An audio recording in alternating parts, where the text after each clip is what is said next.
My first post this week was about U.S. oilfield employment and how it's at historic lows relative to production. In the prior week, I'd written about the same thing, but I'd written specifically just about the oil and gas extraction sector.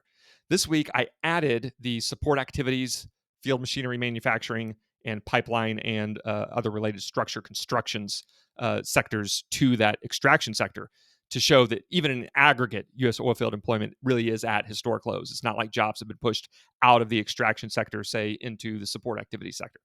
Pull them all together, and we still see historically low U.S. oilfield employment, again, relative to production. That's not a shocking outcome given the technology innovation that we've seen, the hydraulic fracturing, the horizontal drilling, that's allowed huge new production volumes without the corresponding increase in headcount. But still, recently, past 2-3 years, we've seen a huge wave of consolidation wash across the oil field. And with consolidation comes headcount reductions. Those are largely the synergies that we talk about harvesting, where there's duplicative roles and jobs are getting eliminated. And so, with all of these factors in place, there's a lot of headwinds against growing headcount in the U.S. oil field, and production still remains at or near record levels, meaning there's no inflection point that we can see that would immediately suggest a change to this reality in the near to medium term. My second post this week was about a new refinery that may get built right here in Texas, specifically down in Brownsville, just off the Mexico border. What's interesting about this, there's three or four pretty interesting notes about the refinery. One is that its location right here on the U.S. Gulf Coast. If you were to make an argument about the region of the world where hydrocarbon infrastructure is likely to remain economically viable the longest, there's a really strong case to be made that that's the U.S. Gulf Coast. And a lot of analysts had given up for dead the idea that we would see new refineries built of this size here in the U.S. In fact, of this size, it will be the first refinery built since 1977 that's this size or larger. And so it's interesting that it's a new refinery of size that we just don't see in the U.S. often. It's on the Gulf Coast.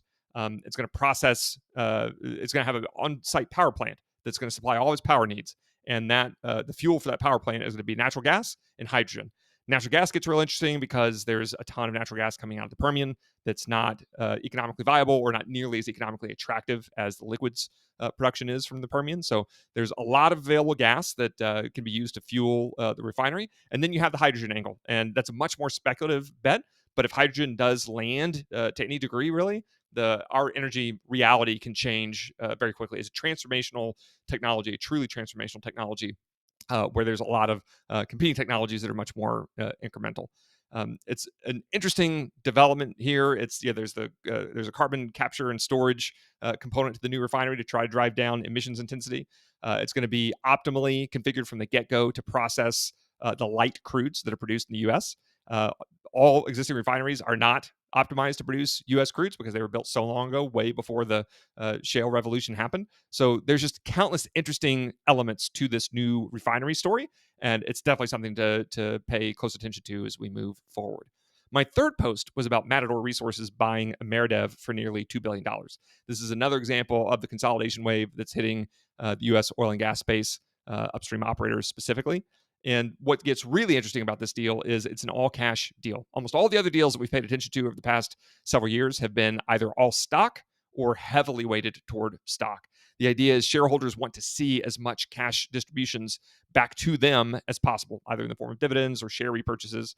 And so operators have largely tried to protect their cash balances, generate as much cash flow as possible, hand as much of that over to shareholders as possible. In this case, Matador is using cash to buy Ameredev. And that gets interesting because you have to take on debt to do that, which is what Matador is doing. And when you take on that debt, you're going to be doing it at higher interest rates than existed 2, 3, 4 years ago. So this really kind of squeezes down some optionality that Matador would otherwise have. But there's a bunch of reasons why you might consider doing this deal all cash the way they've done it too. So it's not like a blunder or anything. It's just very different than the deal structure that we've seen in the recent past. And I wrote about that in my third post of the week. Every week on the weekend, I send out a free newsletter that I call the Business of Energy. It includes links to and summaries of all the posts that I publish during the week. I also include an energy related anecdote, insight, or observation that I don't share anywhere else. That way, if you've seen everything that I've published online, you will still have something new to read in the newsletter. If you haven't signed up to receive that, you can hit the link in my profile. I'll also put a link down below. As always, thanks so much for reading, watching, liking, commenting. I really appreciate it. I hope you had a fantastic week, and we will talk soon.